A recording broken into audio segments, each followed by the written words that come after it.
Hey there, what's going on? I'm Nate Savage. This is the next lesson in Guitar Foundations. In this lesson, I want to go through something called palm muting. And a lot of times, palm muting is kind of thought of as an electric rock guitar technique, but I think it's really important to have it down for both acoustic and electric guitar, no matter what style of music you're playing. Mostly it's associated with stuff like this.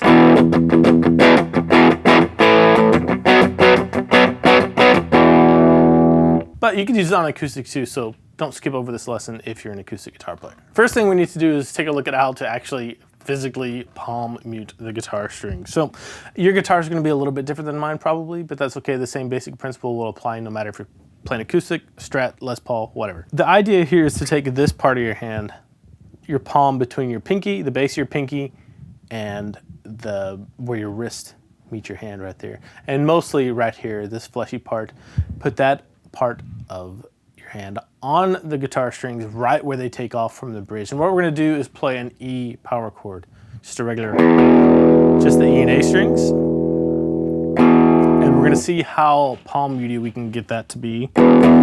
Now, the thing with palm muting is you have to find the sweet spot on your own particular guitar where palm muting sounds the best. And here's what you want to shoot for. You want to shoot for a nice thumpy sound that's not so palm muted that you can't decipher the notes like this. You can't really tell what's going on there. You want to be able to hear the notes and have a nice thumpy sound, but you don't want them to ring out so much that it's not really thumpy sounding. So what you're gonna have to do is play around with how much of your flesh on your palm is muting the strings, and just go back and forth and see where that sweet spot is on your guitar. And you'll hear it and feel it right there when it starts to get nice and thumpy. If it's too thumpy, the strings will just kind of continue to ring out and just sound a little bit muted, like that. What we're shooting for is right in between this and this, right there.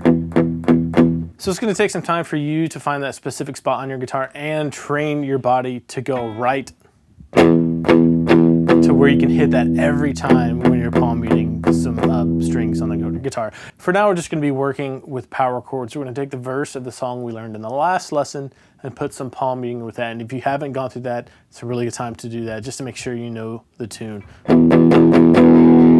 So here's the idea. First practice point for you is to find the sweet spot on your guitar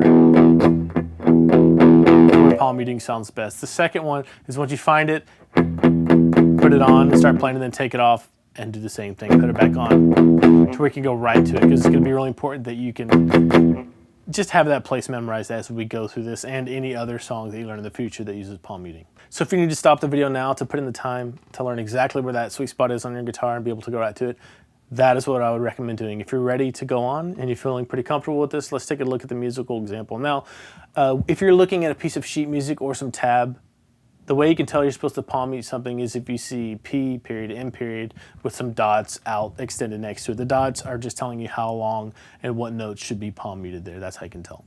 Take a look at our example here and you're going to see that PM with the dots extended out through the entire system of music. That means everything we're playing here is going to be palm muted. All right, let's get into the musical example. It starts off on an E for 2 measures. So you want to make sure your aim is correct. You're only hitting the A and D strings, but you have to palm mute it at the same time. So all I can do is play that total of 8 quarter notes with all downstrokes. 1, 2, 3, 4, 1, 2, 3, 4. And if you need to look back to make sure you're hitting the strings accurately, that's great. And make sure you're getting that nice thumpy sound with your palm muting. From there, you go to an A for a measure. 1, 2, 3, 4. And the challenge here is going to be, again, your aim on your picking hand. So you're moving from E, 1, 2, 3, 4, to an A for 1 measure. 1, 2, 3, 4, because you need to hit just your low E and A strings there. 1, 2, 3, 4. So you have to switch your aim while keeping that palm muted there, the strings palm muted. 1, 2, 3, 4, 1, 2, 3, 4, 1, 2, 3, 4. Next, you have a B power chord, so you just slide up and everything stays the same on your right hand, the same aim for the E and A strings, and that palm muting stays the same. So just 1 measure of that, 1, 2, 3, 4. So take this as slowly as you need to at first, no metronome.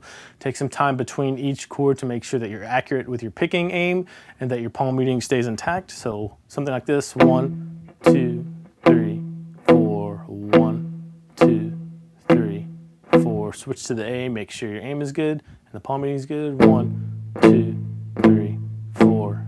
Then move up to the B, same thing. 1, 2, 3, 4. If it sounds like this, back off on the palm reading a little. If it sounds like this, give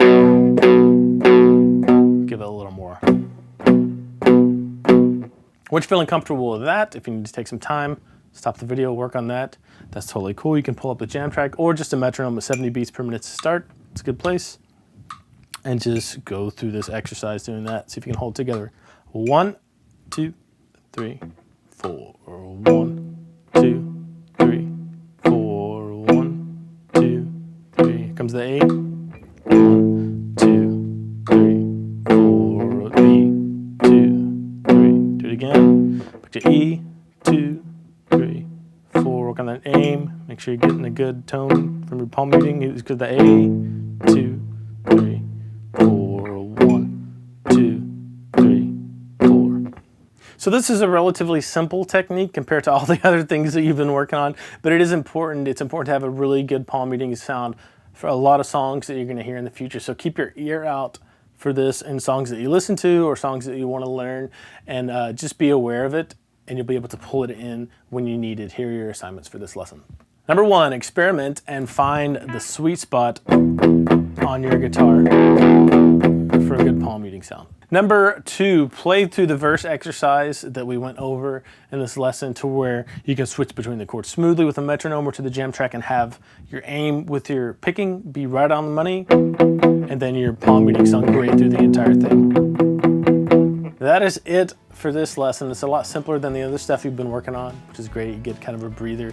If you have any questions about this technique or anything else on guitar, you can leave a comment below. I'll get back to you there. You can also email me, nate@natesavage.com. Now, if you're having really serious trouble with any of these individual areas, you can always go to natesavage.com and schedule a private lesson with me. The first one is complimentary, so there's no risk. Don't forget to like and subscribe. Helps share the word about this course, Guitar Foundations, and share it with a friend who has been wanting to learn to play guitar too. And I'll see you in the next lesson.